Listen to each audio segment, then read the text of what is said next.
and thank you for joining online for the presentation of our RAScue project Work Package 1 results. My name is Szilvia Haide, and today I am joined by my colleague Edvard Nordlund, and together we will go through the results. First, I would like to start off by saying a big thank you to Landsbanken, who funded this project, and also to FIFAX, who contributed largely to both Work Packages 1 and Work Packages 2 of our study. And I would also like to add that this presentation is complementary to our publications, which can be found on RAScue.info, our website that you can see the link to here. So in today's presentation, I will start by giving a short introduction to our project and what our objectives and scope were, followed by a short introduction to recirculating aquaculture systems, or RAS, and also their main energy demands. Then my colleague Edvard will go into the results from the modeling that we did, and then I will conclude with the findings from our replicability study and the savings in nutrient emissions that we calculated.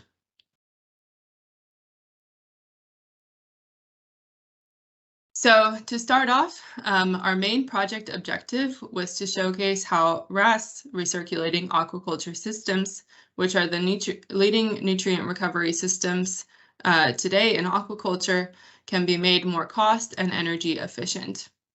And we did this by looking at how they can be integrated with different renewable energy technologies and also coupled with different sectors.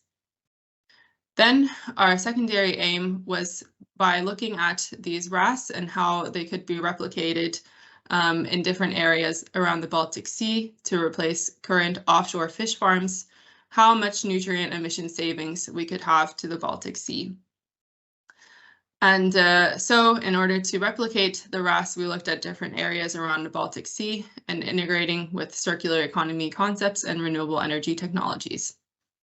And as part of Work Package 2, we also looked at how nutrient leakage on the Åland Islands from fertilizer production could be reduced by replacing artificial fertilizer use with fertilizer produced from fish sludge. And so we had these two different work packages that you can see on the screen, both of which we produced published reports for that can be again found on our website. But today I will focus on Work Package 1, our research study on creating a sustainable and profitable RAS via the integration with renewable energy assets. So first, I would like to also highlight that the research that we did is not entirely new. So actually, many other studies or RAS farms have also looked into coupling their production with different energy technologies. So here on the left, you can see this farm looked at using electrolyzers or an electrolyzer for sourcing their oxygen to the fish farm, and then also using CO2 from the fish farm to produce fish feed. Then in the study on the right, they looked at how a shrimp farm could be incorporated with wind turbines, solar panels, and also an electrolyzer. And you can read more about these in our background study reports. Now, in case you are not familiar with RAS, they are basically land-based fish farms that have many advantages over offshore traditional fish farms, such as offering a controlled environment for growing the fish and also decreased nutrient emissions, which can otherwise contribute to eutrophication. And here on the screen, you can see the general stages of different RAS farms. So in general, they usually include mechanical filtration, biological filtration, aeration and pH adjustment, oxygen enrichment, and disinfection. And here you can see that the water is recirculated in this loop. However, for each particular RAS, these stages can vary as the different stages that need to be included and the different control parameters largely depend on the type of fish being grown. So here on the right of the screen, you can see different factors that influence the different stages of RAS. And so our first task was to look into and identify the main energy demands that RAS farms have. And again, these can largely depend on the different farm, but in general, the pumping of water, heating and cooling, oxygen and aeration, and removal of solids contribute the most to the energy demands. However, in some cases, for example, disinfection can also play a large role. And again, the energy consumption is largely influenced by factors such as the farm size, the different production stages of the fish that are included, the type of species being grown, and the conditions surrounding the farm.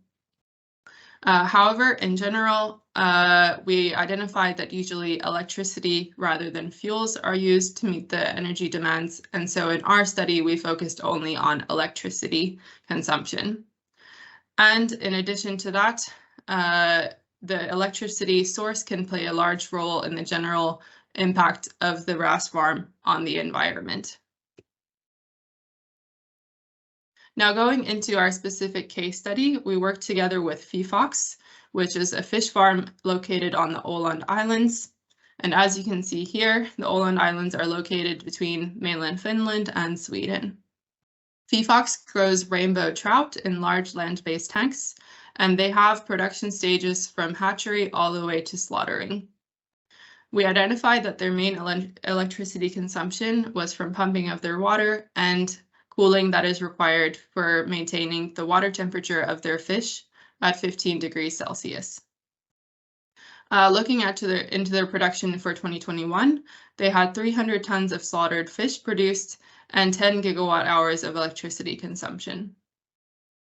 Now, my colleague Edward will continue with going into the specific modeling that we did. Thank you, Szilvia. Yes, so for the modeling of this FIFA case study, we used Flexens energy system design service to determine the optimal production of renewables on site, combined with flexibility assets such as thermal storages and batteries. And I just wanted to give a brief background of this energy system design service before going into the FIFA specifics results, because since renewable energy systems often are quite complex with the intermittent production of solar and wind, for example, and the need for storage, and then the electricity consumption varying hour by hour, it's very important to have granular models and some key input data for those. So we are using Plexos by Energy Exemplar, which is one of the world leading tools for energy systems modeling, and combining that with our knowledge in the sector and putting in the key input and analyzing it. So together that combines our energy system design service. And yeah, you can take the next slide. So for our Fifax model, you can see a visualization of it to the right here. And we have an energy modeling containing the Fifax hourly electricity demand, like Szilvia mentioned, around 10 gigawatt hours a year. And to the right in the actual model, we can see how it's split between the cooling and the electricity. So we are importing electricity from the Swedish SE3 market, which is the electricity area Åland is belonging to. And we can, of course, also sell to the market with production on site. In some cases, at least. We have all the different tariffs and so on as well in between. But then on site, we allow for different optimization of expanding assets. So we have the PV plant and wind onshore, as well as batteries on the electricity side, meaning that the optimal build out, depending on the demand, depending on the prices, depending on the production profiles, and so on, will be made in the model to lower the cost of the system as much as possible. And for this, we also have a split between the electricity usage and the cooling usage, where we then can model the cold storage as well in this model. And there are of course a lot of assumptions going into this model. So first, the techno-economic parameters of all assets. I mentioned the SE3 prices, and we have used 2021 for this, and I will get back to a little bit the different prices for the last kind of 4 years, of course, has a big impact on the model. The local grid fees, and then the split between cooling and direct electricity usage. In this study, we have looked at 4 different scenarios. So for this export to the grid, it can a little bit vary how much you're allowed to export to the grid, depending on the load situation and depending on the characteristics of the grid. So we have actually put one scenario where you're not allowed at all to export, and then the other scenarios without. And for the storage as well, we have two scenarios with and without export, for having the storage and two for not having the cold storage in there.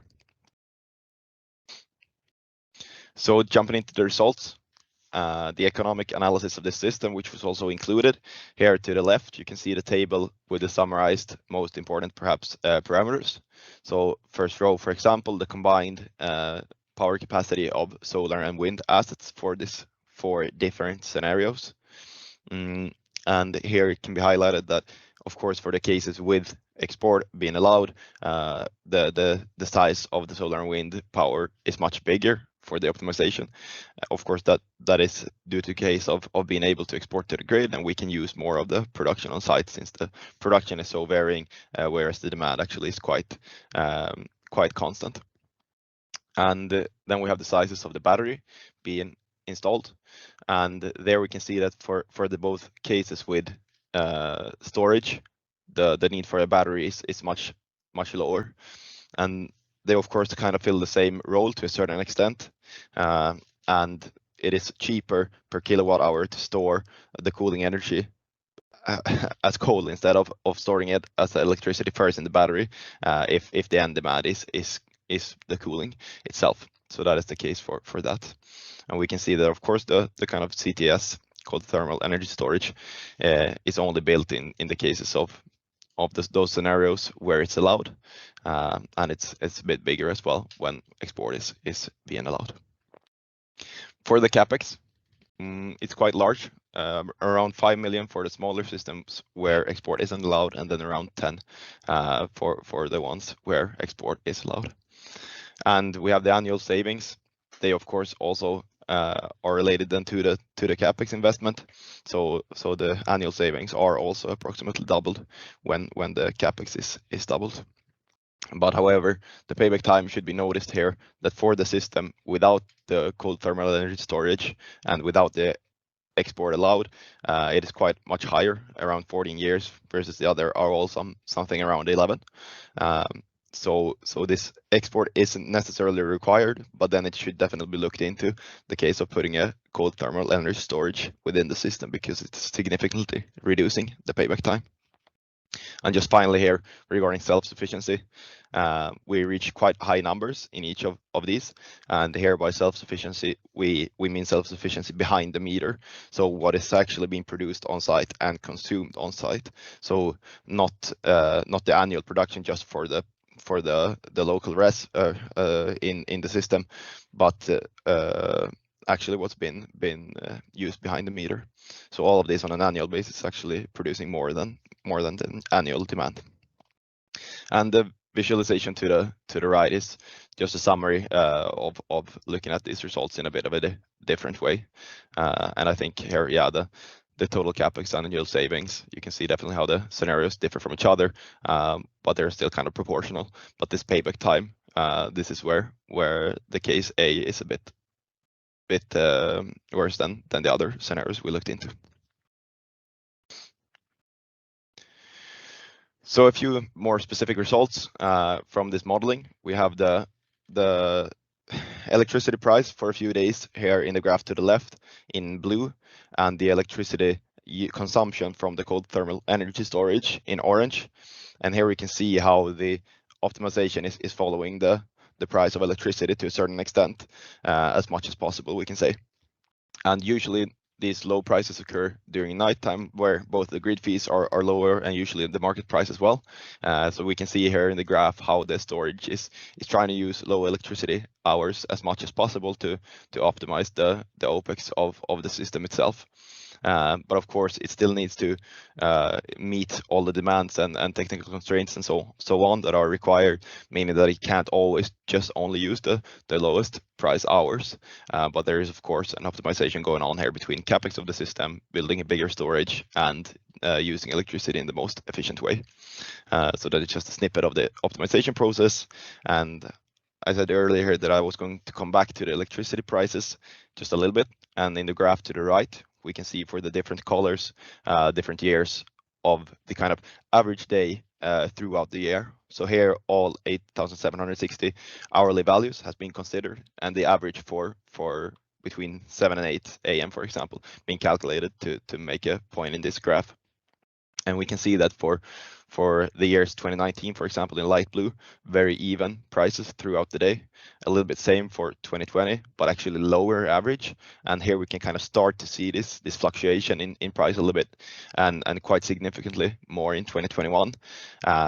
So this is, I think, typical. And of course, moving into 2022, where we have had quite extreme prices, we can really see this varying price throughout the day. Low prices on average during nighttime. We have this peak in the morning and around 8 in the evening, with lower prices then in the middle of the day as well. And this means, of course, that for a system with fluctuating production, with this storage and battery options, we can utilize these differences in electricity price. And well, we don't know how the future electricity prices will be, but I believe this, at least this varying price with a lot of fluctuation, will continue with more intermittent production being built into the grid, such as wind and solar. But a very important parameter to look at, of course, in this optimization, doing sensitivity analysis and kind of optimizing for extreme scenarios on both ends, and going somewhere in between for the best build out to have protection against all kind of cases. You can take the next slide, please. So that ends kind of our model for the case built specifically for FIFAX, and I still want to mention that we looked into the sourcing of oxygen from an electrolyzer. And regarding FIFAX oxygen demand in a year, we would need approximately a 2 megawatt electrolyzer. So that alone would consume 10 additional gigawatt hours of electricity, almost doubling a FIFAX annual demand. And this would of course be an additional investment if wanted at site on a FIFAX, but that would of course produce quite a lot of hydrogen as well that could be utilized in another case. So that could provide some additional revenue streams, same with the excess heat that is being produced from there, and so on. But like mentioned, increased electricity consumption and capex, opex for this, of course. There are plenty of other ways to do this as well. If we have an electrolyzer somewhere else, the excess oxygen could be used in the system here.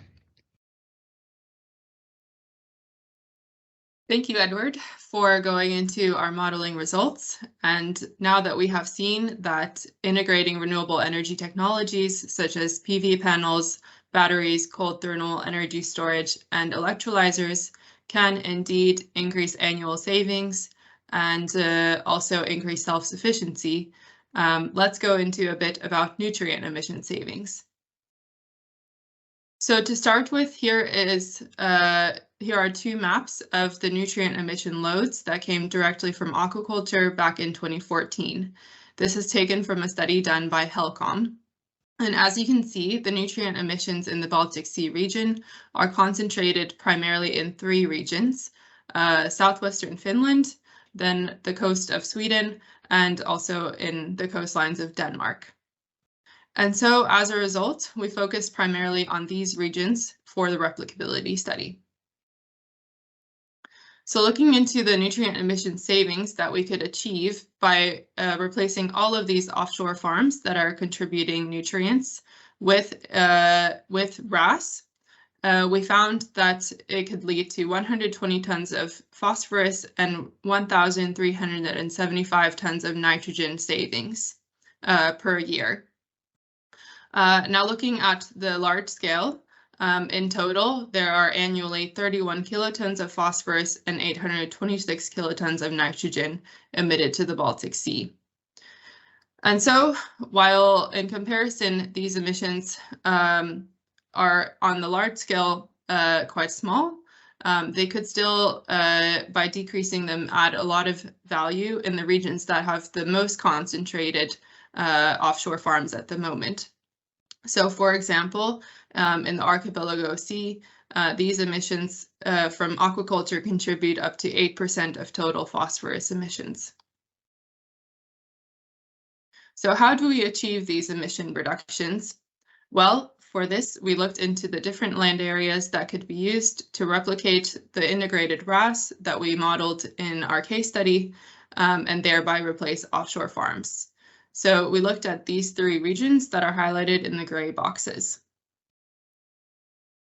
The different criteria that we used to determine if a location was viable for replicating the RAS, we're looking at the different demands. So we looked at electricity demand, oxygen demand, cooling demand, and heating demand, and these varied depending on the type of species. So we focused on 2 main categories of species that are farmed in these regions, which are cold water species, primarily rainbow trout, but also some others such as Arctic char and salmon, and then also in some cases warm water species such as European eel. So here you can see how the different demands that we assumed varied for these species. And based on these demands, we looked into how the electricity could be sourced from renewable electricity.